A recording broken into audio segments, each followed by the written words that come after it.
All right, so in this video, we're going to talk about some anti-imperial events that took place during World War I. So these are events that were associated with the collapse of empire during World War I. So, four empires ended at the end of World War I.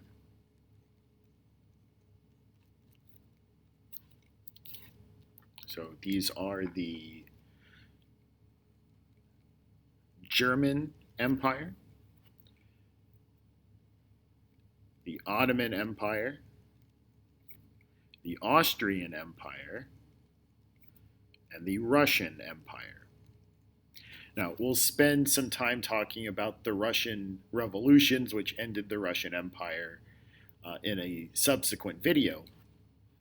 But all of the events that we're talking about here are anti-imperial events that either happened inside of an empire, like the Ottoman Empire, or were designed to attack imperial tendencies in other empires. So we're going to look at three events here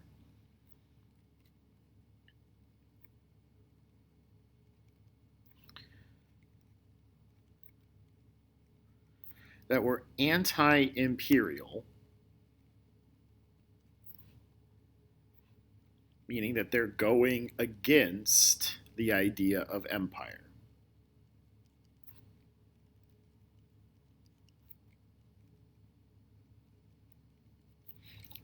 And just to refresh our memory, an empire is where we have one government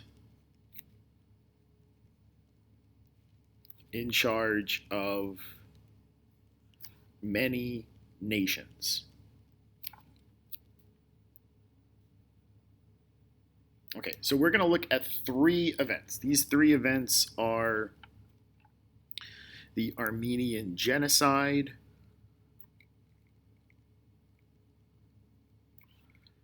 the Easter Rising, which was the initial push for Irish independence, and the French Army Mutinies.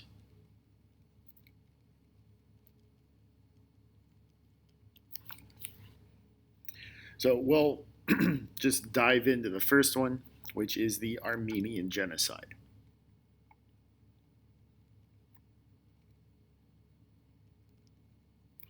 Now, it's tough to kind of date when the Armenian Genocide was. It's pretty clear that it starts around 1915. The end date is a little unclear, so we'll just date it to the end of the Ottoman Empire, which happened in 1922. So in our previous video, we talked about the revolution of the Young Turks. And the Young Turks overthrew the Ottoman government and put in place a policy that favored Turkish culture over non-Turkish.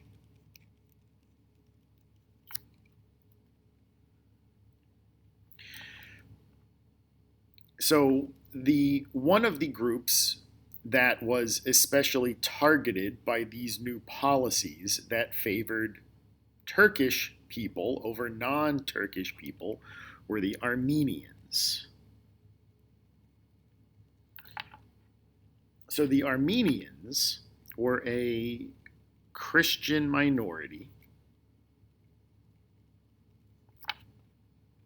that is very, very old. They were one of the first people to adopt Christianity on a large scale.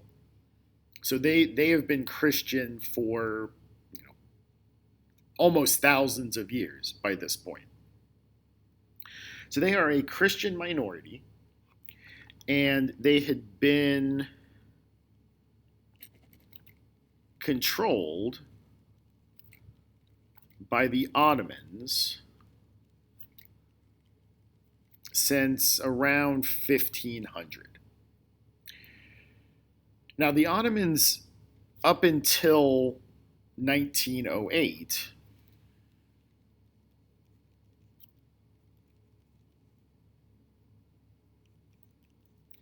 the Ottoman Empire allowed the Armenians to govern themselves, which is what most empires did with religious minorities. Take care of your own stuff. We won't bother you. Pay your taxes. Don't rebel, and we'll leave you alone. So the Armenians were pretty much left alone. They didn't have the same rights and privileges as Muslims did, but they were left to their own devices, and they were pretty much governing themselves. However, when the Young Turks come to power, the Young Turks viewed the Armenians with a lot of suspicion.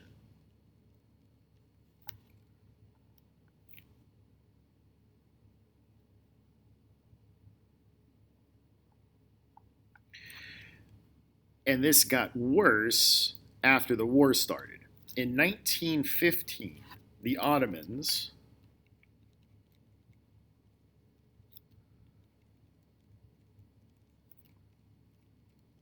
passed a law that I'm probably going to mispronounce.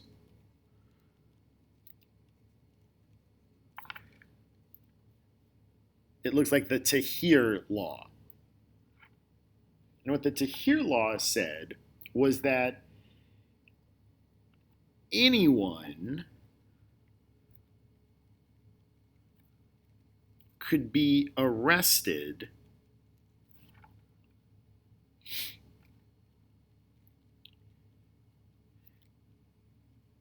if they were sensed to be a threat to national security. And this law coincides with the Gallipoli campaign that we talked about in the last video,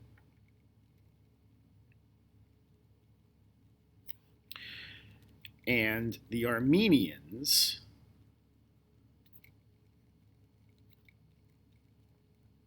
get blamed for helping the British.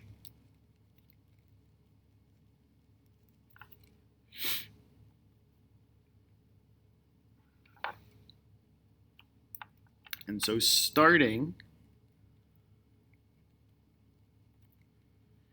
in April of 1915, using the authority of this Tahir Law,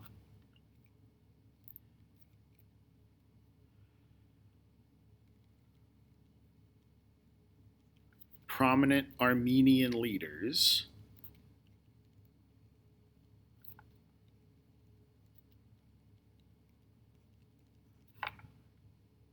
were arrested in Istanbul.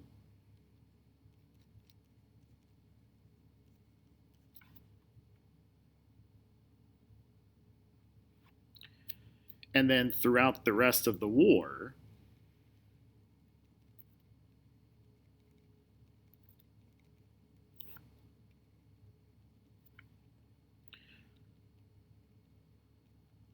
Armenian villages were attacked.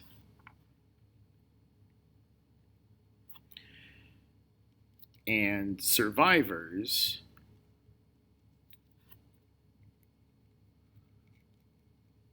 were forced to march without food or water to concentration camps.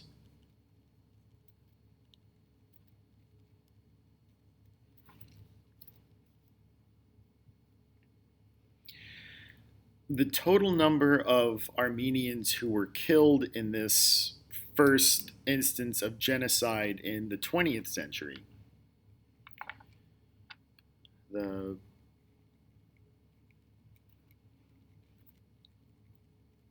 number of casualties isn't exactly clear, but modern estimates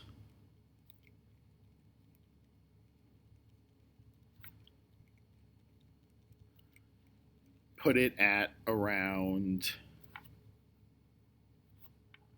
800,000 to 1 million dead.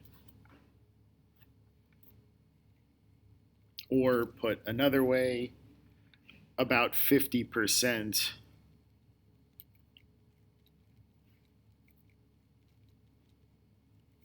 of the Armenian population in the Ottoman Empire.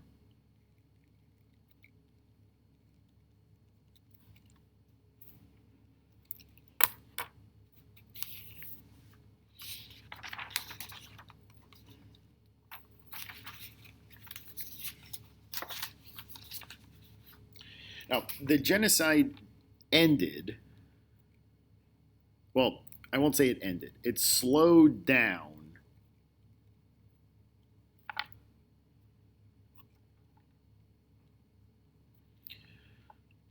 when World War I ended and the Ottoman military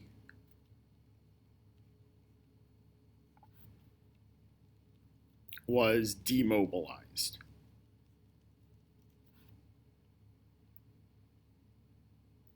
But it didn't really stop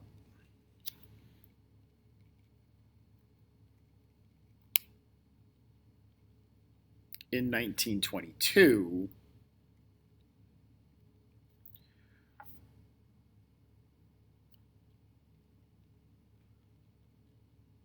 when a military coup led by Kemal Ataturk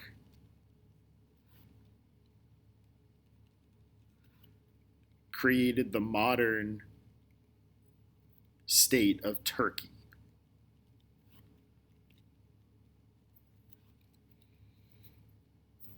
And also, for this matter, Armenia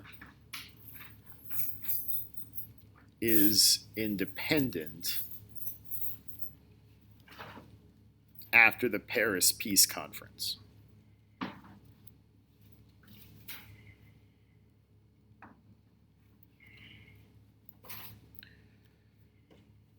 The last thing I'll say about the Armenian Genocide is that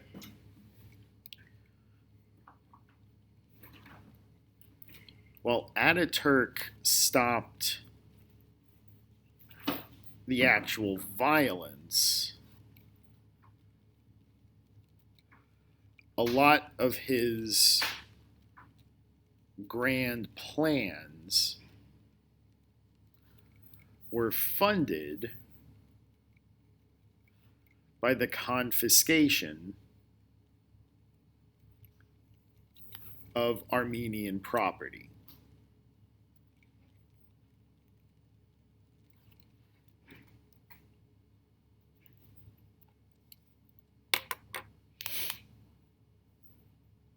So even though the actual violence stopped when Ataturk took over, the discrimination against Armenians continued into the modern Turkish state. Now, to finish this up, Turkey does not recognize this genocide. And to this day, Turkey and Armenia do not have diplomatic relations. They do not recognize each other's existence over this particular issue. And it's a prickly foreign policy issue for everyone. It was just in 2019 that the US Congress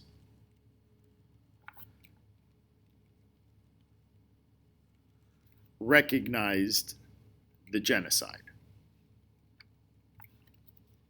Now, I say this on purpose because it was just Congress that recognized it. It wasn't the entirety of the United States government. Additionally, in 2015, Pope Francis called it a genocide.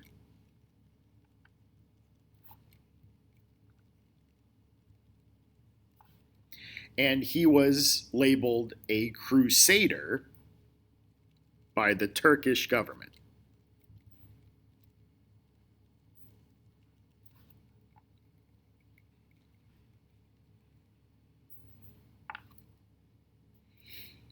And he was called a crusader on purpose because of its meaning in the Islamic world.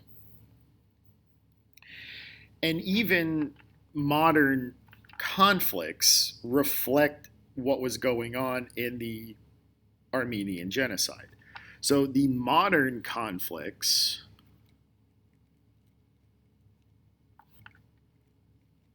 between Armenia and its neighbor, Azerbaijan, are influenced by what was going on in the Armenian Genocide. So there was a conflict here in 1998 and one just very recently in 2020.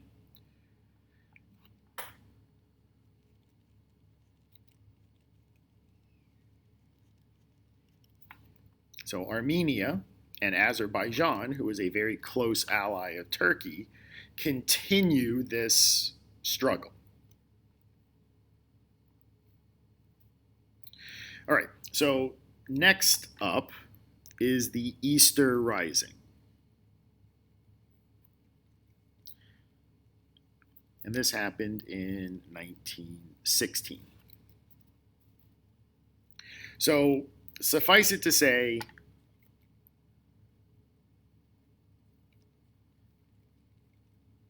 England and Ireland do not get along so well.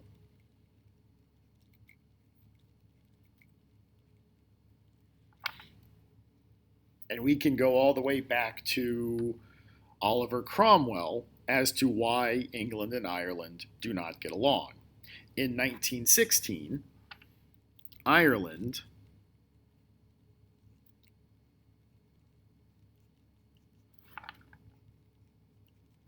was still part of the British Empire.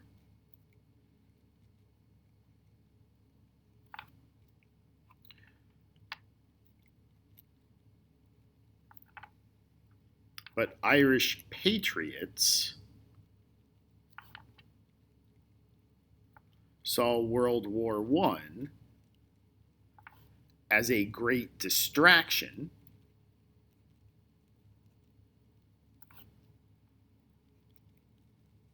to get independence.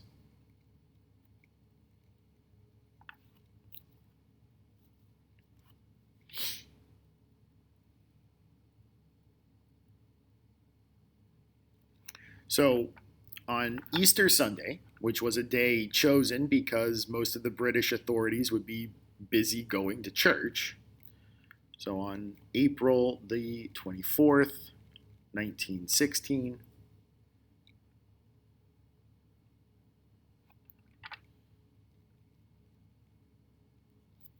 An armed insurrection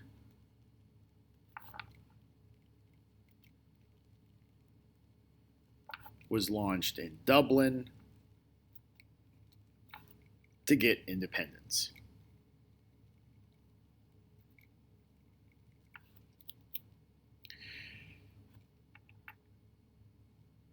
This did not work, and about a week later,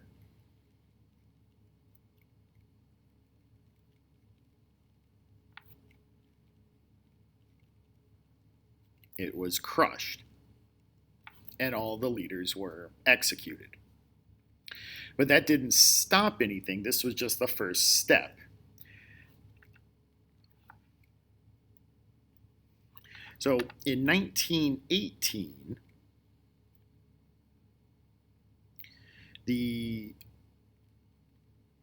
Irish Independence Party, called Sinn Féin,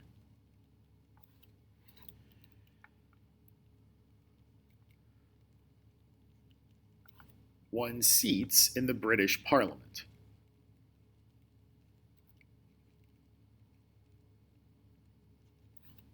But they refused to take their seats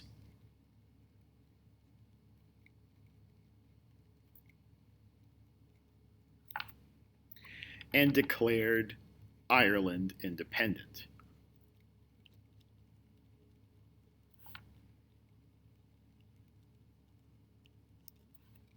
And this starts a 4-year civil war within Great Britain, within the United Kingdom,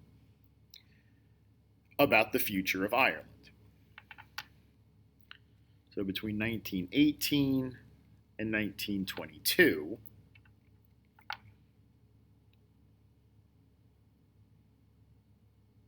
at the Irish War of Independence.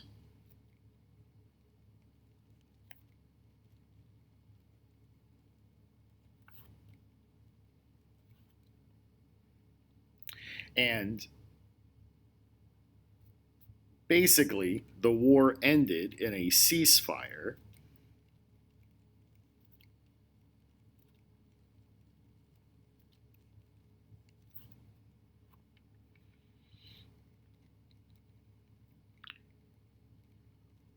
with the modern border between the Republic of Ireland, which is an independent country, and Northern Ireland, which is still part of the United Kingdom.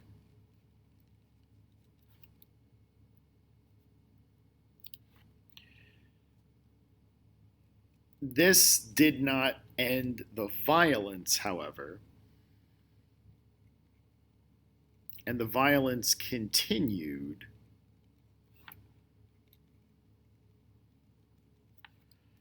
through what could only be described as terrorist campaigns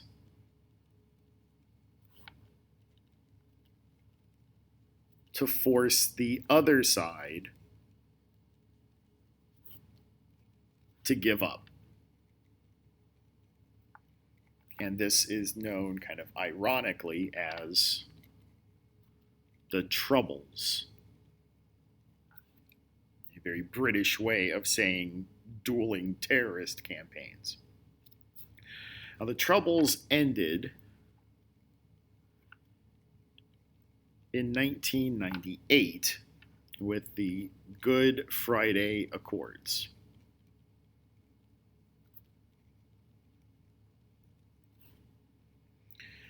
The Good Friday Accords was a more permanent end to the conflict.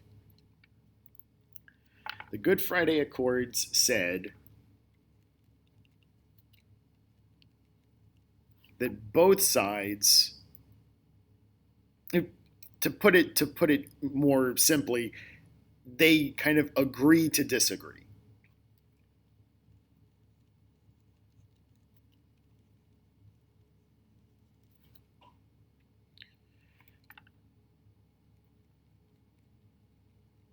Ireland acknowledges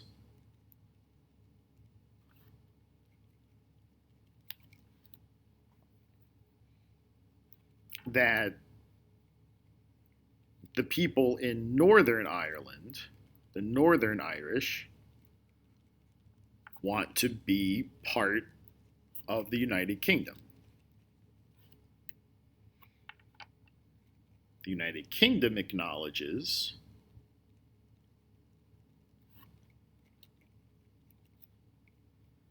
that Ireland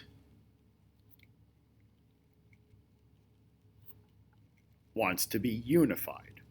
So they agree that they're not coming to an agreement.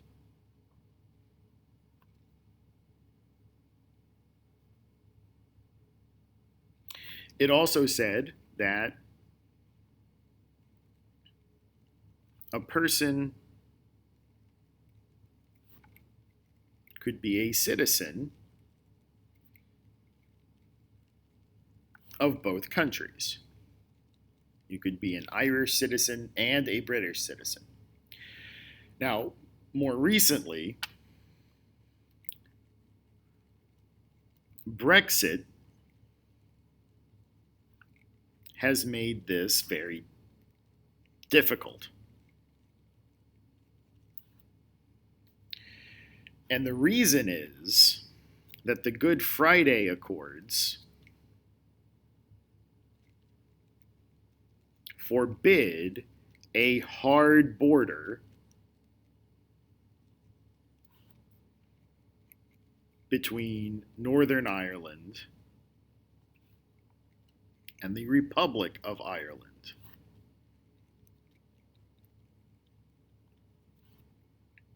You had to allow free access between the two. Now, this was no problem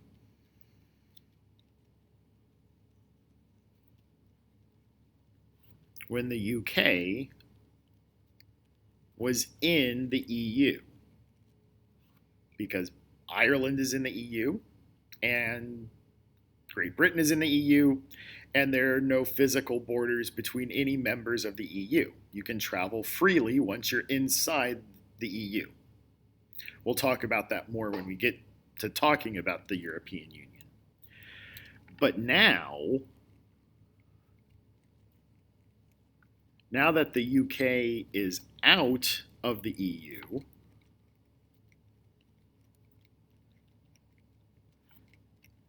there has to be a physical border. And at this point, no one knows how to resolve this.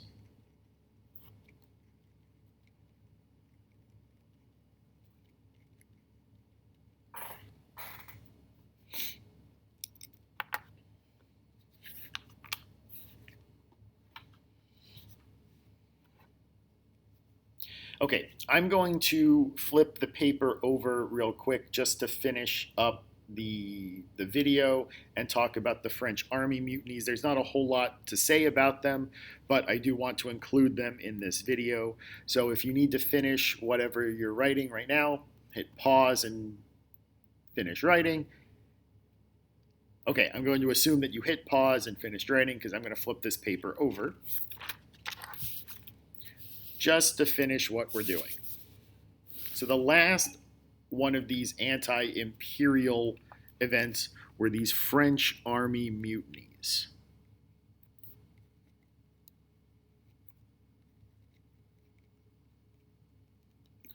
And these happened in 1917. Now, by this point,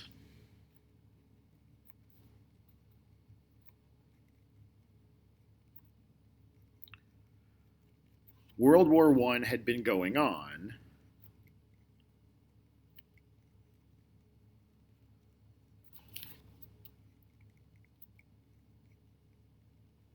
for almost 3 years, with no end in sight. It looked like a total and complete stalemate.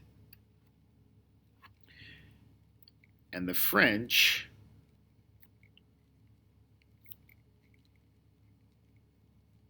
were taking the brunt of the German attacks. Like, the French weren't giving up, but they were also the ones who were taking most of the damage from the Germans. Because remember, in February of 1917, the Russians pull out of the war.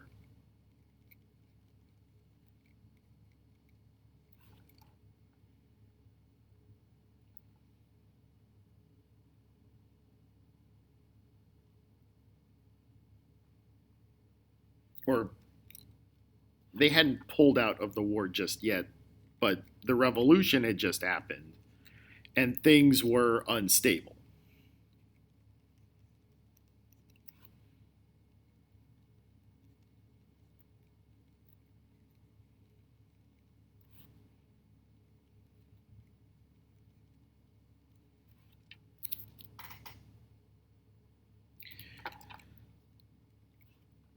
In April of 1917,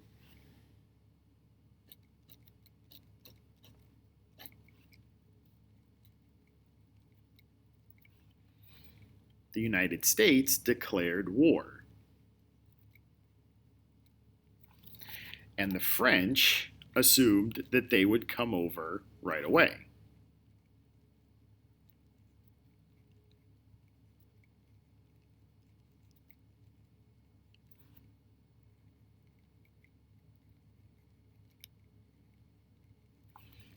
But they didn't. And they didn't actually show up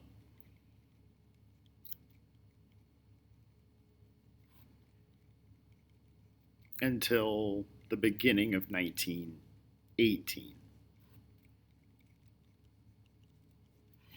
And it was really unfeasible for the Americans to show up any earlier than that, but the French thought that they were going to come over sooner.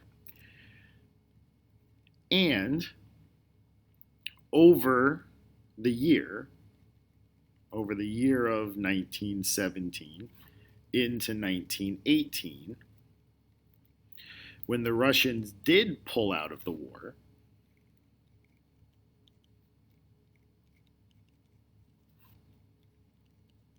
in October of 1917,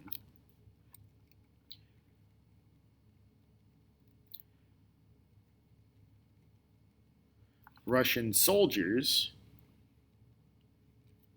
start communicating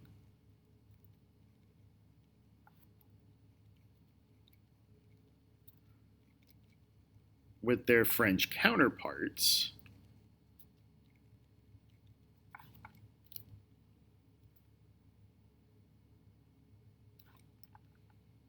and telling them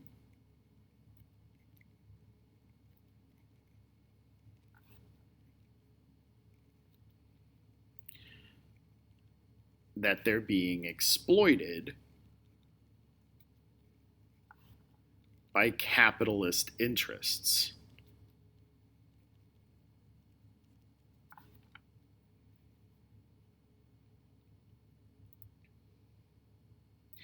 So it's around this time that the French soldiers just refuse to attack anymore. They follow other orders,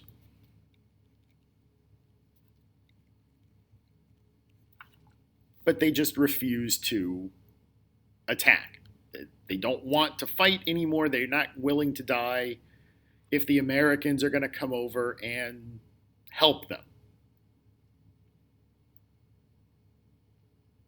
So eventually, the French military leaders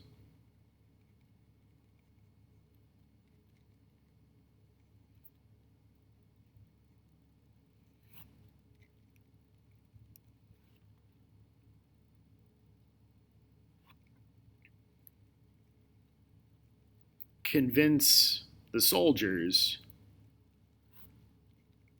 to back off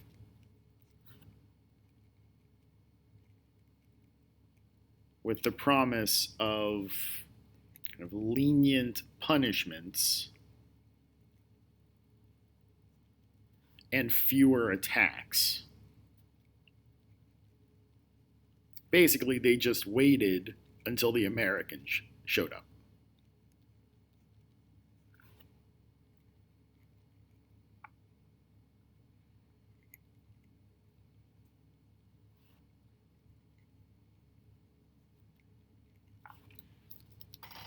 Okay, so we'll stop there.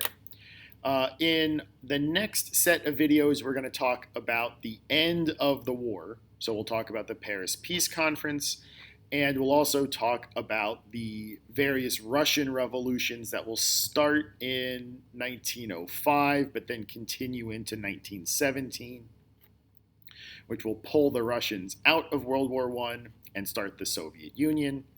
And then that will spark the Russian Civil War, which we will talk all about in the next set of videos. So until then, this is Mr. Nissen signing off.